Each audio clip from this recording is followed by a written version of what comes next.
बिस्मिल्लाहिर्रहमानिर्रहीम। अस्सलाम वालेकुम। कैसे हैं आप सब? जहाँ रहें खुश रहें, आबाद रहें, खुशियाँ बांटते रहें। चलते हैं टिप नंबर 1 की तरफ। टिप नंबर 1 जो है वो मेरी इस तरह ताले से रिलेटेड है कि जब हम ताला जो है सर्दियों की वजह से या बारिश की वजह से इस तरह जो है इसको ज़ंग लग जाता है और जो जल्दी खुलता नहीं है ना बंद होता है, तो आपने क्या करना है कि इस तरह माचिस की 3-4 तीलियाँ ले लेनी है और लेने के बाद इनके आगे जो इस तरह मसाला लगा होता है इनको आपने उतार लेना है। किसी भी चीज़ की मदद से आप इनको इस तरह उतार लें इसको।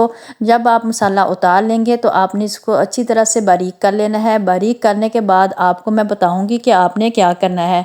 तो आपने ये मसाला जब बारीक हो जाए तो आपने इसको ताले के नीचे वाली साइड पे जहाँ हम चाबी लगाते हैं वहाँ आपने इसको डाल देना है और इसको अच्छी तरह से आपने फिल कर देना है। जब आप इसे फिल कर देंगे फिर आपने एक इसकी तीली लेके तो इसके अंदर लगा देनी है। आपने फिर आग जला के तो इस तीली को लगा देना है। जैसे ही आप इसको आग लगाएंगे ये अंदर तक जो है वो मसाले तक इसकी आग चली जाएगी, तो जितना भी जंग होगा वो सारा जो है ठीक हो जाएगा और इस आग की वजह से आपका ताला जो है वो बिल्कुल सही काम करने लगेगा।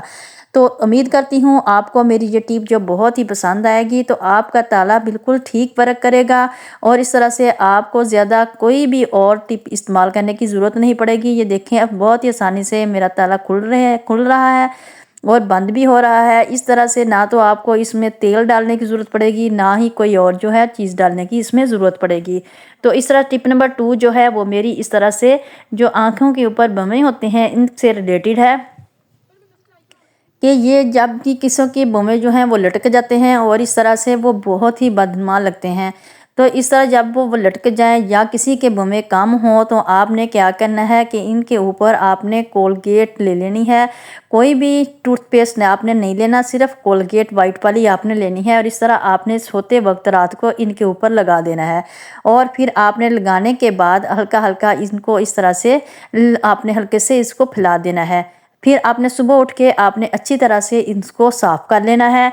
जैसे ही आप साफ़ करेंगे तो ये बुमे आपके जो हैं वो बिल्कुल ठीक हो जाएंगे। इन बिल्कुल भी नहीं लटके हुए आपको नज़र नहीं आएंगे, तो बिल्कुल सीधे हो जाएंगे। तो इस तरह से आपने जिनके बाल कम हों या जिनकी बालों की सही तरह से ग्रोथ ना हो रही हो तो अच्छी तरह से आप लगाएं, तो ये बुमे आपके बिल्कुल जो हैं वो ठीक हो जाएंगे। उनकी ग्रोथ भी अच्छी होगी और उनका साइज़ भी ठीक हो जाएगा। तो इस तरह से आपने कोलगेट को इसके ऊपर लगाना है। उम्मीद करती हूँ आपको मेरी ये टिप भी बहुत पसंद आई होगी। टिप नंबर 3 जो है वो मेरी इस तरह अनार निकालने से रिलेटेड है कि आज मैं आपको ऐसी टिप बताऊंगी जिससे आप अनार के दाने जब निकालेंगे तो वो आप उसको मिनटों में निकाल के रख देंगे, जिससे आपके हाथ भी ख़राब नहीं होंगे और ना ही आपके हाथों पर निशान आएंगे। आपने इस तरह से इसको आगे वाली साइड से निकाल लेना है यानी कट कर लेना है। फिर अंदर से इस तरह से आपने इसको थोड़ा सा निकाल लेना है। निकालने के बाद फिर आपने इसके जो पीस हैं उसको लहदा आपने खोल लेना है। इस तरह से आपने एक चम्मच लेके इसको हल्का हल्का सा आपने इस तरह से कर देना है। जैसे ही आप इसको हल्का हल्का इस तरह से करेंगे ये इसके अंदर वाले दाने जो हैं वो नरम हो जाएंगे। फिर आपने इसको इस तरह से खोल देना। ये दिखने कितना प्यारा सा इसका फूल बन गया है। फिर आपको निकालने में भी आसानी रहेगी। तो चम्मच की मदद से आपने इसको इस तरह से करते रह जाना है। जैसे ही आप इसे करते जाएंगे तो आपके अनार के दाने बिल्कुल आसानी से निकल आएंगे और सारे दाने जो हैं वो खुद ब खुद बाहर आते जाएंगे। ना आपको हाथ लगाने की ज़रूरत पड़ेगी ना ही आपको कोई मेहनत करने की ज़रूरत पड़ेगी। तो इस तरह से आपके अनार सारा जो है वो बिल्कुल साफ़ हो जाएगा और बिल्कुल बहुत ही अच्छी तरह से सारे दाने जो हैं वो निकल आएंगे। तो इस तरह से मैं आपको करके दिखा रही हूँ, आपने इसी तरह से करना है।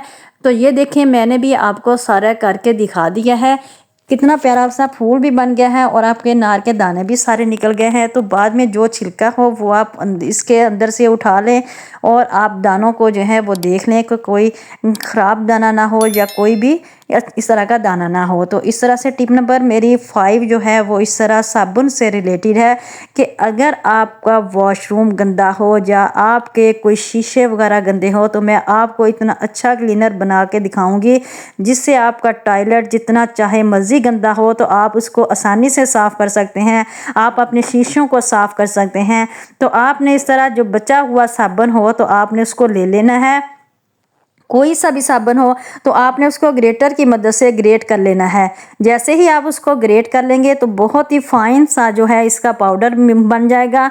फिर आपने इसको क्या करना है कि इसमें आपने जो चीज़ें मिलानी है वो मैं आपको आगे चलकर दिखाती हूँ। इसके साथ ही अगर आप मेरे चैनल पर न्यू हैं, मेरे चैनल को लाइक, सब्सक्राइब और शेयर लाजमी कर दीजिए और लाइक लाइक लाइक ज़रूर कर देना, क्योंकि आपके लाइक करने से हमें जो है वो हौसला अफजाई मिलती है और एक लाइक करने से आपके हमें हमारी मेहनत का फल ज़रूर मिल जाता है। हम इतनी मेहनत से वीडियो बनाते हैं, तो ये देखें कितनी मेहनत से हम वीडियो को बना रहे हैं। तो इस तरह से आप हमें जो है वो हौसला अफजाई हमारी थोड़ी सी कर दिया करें। तो अपने कमेंट बॉक्स में ज़रूर बताना है कि कौन सी टिप आपको ज़्यादा पसंद आई है। तो फिर आपने इसमें जो है 1 चम्मच बेकिंग सोडा का डाल देना है। तो इस तरह से फिर आपने इसको एक बाउल में डाल लेना है। तो इस तरह आप जैसे ही आप इसमें एक बाउल में डालेंगे, फिर आपने इसमें क्या डालना है, 1 चम्मच आपने इसमें नमक का डालना है। नमक डालने के बाद आपने इसको अच्छी तरह से मिक्स करना है। कोई भी आप बर्तन वॉश करने वाला क्लीनर ले सकते हैं। इसमें आपने थोड़ा सा वो डालना है, ज़्यादा नहीं डालना, ताकि ये थोड़ा सा जो है वो नरम ना हो जाए, थोड़ा सा थिक ही रहे। फिर आपने इसमें वाइट विनीगर डालना है, यानी सिरका डालना है। फिर आपने इसको अच्छी तरह से मिक्स कर लेना है। मिक्स करने के बाद आपको मैं बताऊँगी कि आपने क्या करना है, कि आपने इसको किस तरह से इस्तेमाल कर लेना है। फिर आपने कोई भी आप दवाई वाली बोतल ले लें, आपने उस बोतल को ले लेना है और इस बोतल के साथ आपने इसको इस्तेमाल करना है। और किस तरह से करना है ये भी मैं आपको आगे चल के बताती हूँ। इस तरह से आपने कोई भी खाली बोतल ले लेनी है, कोई भी दवाई वाली बोतल हो या आप खाली ढक्कन भी ले सकते हैं। तो इस तरह से आपने फिर छुरी को गर्म करके इसको कट कर लेना है। कट करने के बाद फिर मैं आपको बताऊंगी कि आपने इसका यूज़ जो है वो कहाँ करना है। एक बोतल की मदद से आप इस तरह से, एक ढक्कन की मदद से आप अपने टॉयलेट की सफाई जो है वो बहुत ही अच्छी तरह से कर सकते हैं। छुरी गर्म करने के बाद आपने इसको कट कर लेना है। फिर आपने जो इसका नीचे वाला पार्ट जो कट किया है, इसमें आपने इस तरह से इस क्लीनर को जो आपने तैयार किया है इसकी टैबलेट्स ही बना लेनी है, यानी इसको फुल आपने भर लेना है। आप इस तरह का ढक्कन भी ले सकते हैं। तो इस तरह से आपने इनको फुल भर लेना है। भर के आपने इसको रख देना है थोड़ी देर के लिए, ताकि ये खुश्क हो जाए। और फिर आपने इसको बाहर निकाल लेना है। निकालने के बाद आपने इसकी जो मोड़ वाली या आपकी जो वॉशरूम वाली टैंकी होती है, आपने उसमें डाल देनी है। तो जैसे ही आप उसको वॉश करेंगे तो इसकी प्यारी प्यारी सी खुशबू आएगी और आपको ज़्यादा हफ्ते में एक बार ही वॉशरूम जो है वो साफ़ करना पड़ेगा, उसकी ज़्यादा जो है वो स्मेल नहीं आएगी। तो आप इस क्लीनर को लाजमी बनाएं और इसको अपने घर में इस्तेमाल करें। इस तरह से आपका वॉशरूम ज़्यादा गंदा नहीं होगा। तो इस तरह मैं आपको दिखाऊंगी कि आपने अपने वॉशरूम को किस तरह से साफ़ सुथरा रखना है। तो इस तरह आपके वॉशरूम से जो बैड स्मेल हो वो भी नहीं आएगी। ये देखें, आपने इसको टैंकी में डाल देना है। टैंकी में डालने के बाद फिर आप उसको चलाएं और चलाने के बाद आपका वॉशरूम जो है वो नीट हो रहेगा। उससे सफाई जो है आपको ना तो हाथ लगाने की ज़रूरत पड़ेगी और ना ही इसको साफ करने की ज़रूरत पड़ेगी। इसके साथ ही फिर मैं इजाज़त चाहती हूँ। अपना रखिएगा बहुत सारा ख्याल, दुआओं में याद रखिएगा। अल्लाह हाफिज़।